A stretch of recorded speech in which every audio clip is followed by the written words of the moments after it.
Hello and welcome to another Hand Drink Solo Wine Info video, and today we are examining the Lanzerac Merlot 2021 from one of Stellenbosch's oldest estates.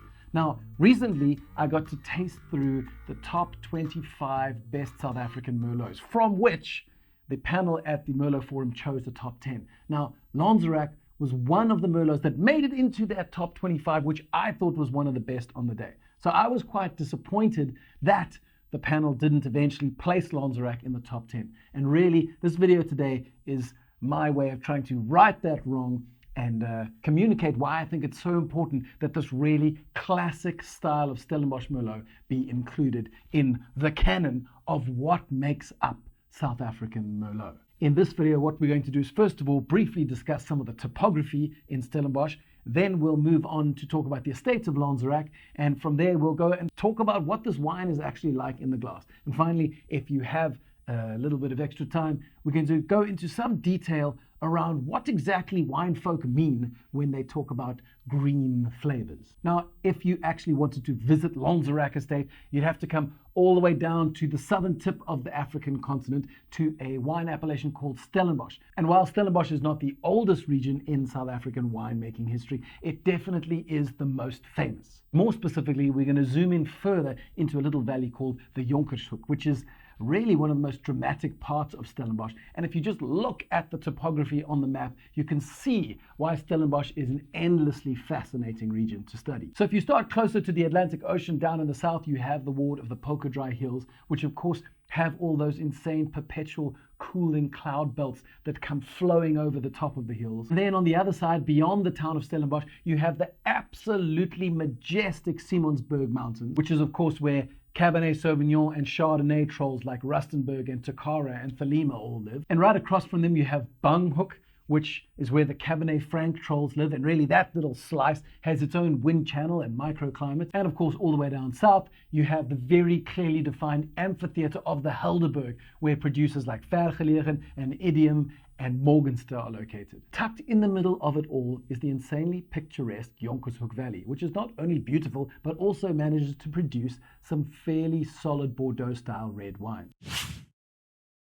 When we talk about Lanzerac itself, well, it is an estate situated right down at the mouth of the Jonkershoek Valley. So its topography is not quite as dramatic as you'd find higher up in the valley. But what it lacks in topographical drama, it certainly makes up for in history. The estate has been around in one form or another all the way back since 1962, which is only 13 years after the original farmstead of Stellenbosch was established, from which the modern town gets its name. Lanzerac also lent its name to the very first bottled Pinotage, the Lanzerac 1959 Pinotage. Now, the fruit actually came from a farm called Bellevue, and after it won an award, was then sold in bulk to the Stellenbosch Farmers Winery. And because the Stellenbosch Farmers Winery owned the copyright to the name Lanzerac, they chose to bottle that famous 1959 Pinotage under the name of Lanzerac. But copyrights and labels aside, the estate of Lanzerac has been planting its own grapes since as far back as the 1920s, and by the late 1930s it was already winning local wine awards and also contributing to the global reputation that Stellenbosch was beginning to develop. Now, when it comes to sampling the wine itself, the nose on this guy is surprisingly pure. There is a tiny touch of oak spice, but really it's just this beautiful, vivid mix of red and black fruit. There really is everything from the slightly more playful Ribena and perhaps cherry menthol candy through to the rather serious baked black cherry, mint leaves, and even a little bit of raspberry pie. Now, on the palate, again, there's some really impressive concentration as well as a lovely velvety texture. And perhaps what I love most is that the red and black fruit mix that we got on the nose carries through onto the palate. And this is something that I think all the best red wines should exhibit. And along with that concentration and palate weight comes some really lovely structure. Now, some of that structure comes from the fact that the wine was allowed to go through malolactic fermentation. Some components did so in tank and other components did so in barrel. But the other part of the texture comes from the fact that the juice itself is just really beautifully concentrated. And along with that concentration comes a lovely sense of tannic structure. And I guess I could also go into how that fruit component then morphs into a tail end full of really vibrant raspberry notes and more lovely red cherry. But really, perhaps what I just love most about this wine is that you can drink it while wearing your big boy pants. And sometimes that is all that is required. Now, when we think of Merlot in its larger blending family, especially with cultivars like Cabernet Franc and Cabernet Sauvignon, all three of those cultivars have a very pronounced and oft-divisive leafy, herbal, vegetal component. In fact, it's exactly this component that helps me to zone in on that family of cultivars when I'm trying to guess what a wine is in a blind tasting. And it really is this herbal vegetal component that can elevate a wine from quite nice to glory be. But then it can also be the component that makes critics slam the wine as awful and green. Now, green is an enormously unhelpful critique because it means very little to the average wine lover. After all, there are loads of delicious things that are green, like South African cream soda and Hulk-flavored ice cream.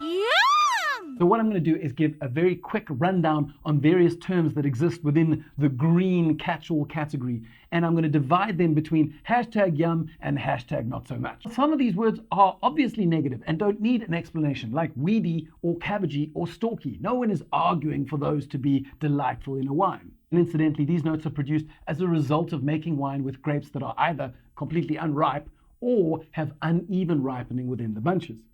But the rest of the terms in the green lexicon are a little more ambiguous, or at least nuanced. For example, leafy. Leafy is an incredibly lazy descriptor which could mean anything from mint to tomato leaf to rocket leaf to sage, and really it's very hard to know what it means. Usually when a wine critic uses the term leafy, it's followed by in a good way. In a good way. In a good way. In a good way. Because if it wasn't in a good way, they would simply say this wine is green. Green pepper is another note that is mostly negative in red wines. However, the incidence of roasted red bell pepper can be absolutely exquisite in something like a Cabernet Franc or even a Merlot. Thirdly, mint is often a flavor found in wines made with very ripe fruit. Mint in itself can be lovely, but because it is often the result of very ripe fruit, certain wine critics may have an ideological objection to this note, especially due to the politics of ripeness, which I explain in a video elsewhere. Another fact to remember is that mint is often very close to menthol or eucalyptus, which can be very close to medicinal, and that trajectory kind of ends up in a slightly undesirable spot, and mint is really the start point. So you can see how it's tricky to really know whether mint is going to be a good thing or not. And finally, there is the rather general herb category, which could be either dried herbs or fresh herbs, and can include anything from basil to rosemary to thyme to oregano, or even the very vague mix of garrigue. Now, whether you enjoy these or don't enjoy them really comes down to whether or not they are balanced against the fruit component in the wine. But as a descriptor on its own, it's rather unclear whether it's good or bad. Now, if you only ever take wine notes for your own reading, then none of this matters because you know exactly what you mean. But if you are discussing wine with a friend or colleague and terms like leafy or green pop up, you need to stop them in their tracks and say, "My God, man, what exactly do you mean?" Just to make sure that everyone is on the same page. Okay, so that's all we have time for today, but if you enjoyed today's video, then please subscribe to the Hand Drink Solo YouTube channel, where we publish 6 videos every single month, and we discuss things like wine history, wine science, viticulture, unusual cultivars, and some of the rising winemaking stars coming out of the dynamic South African winelands.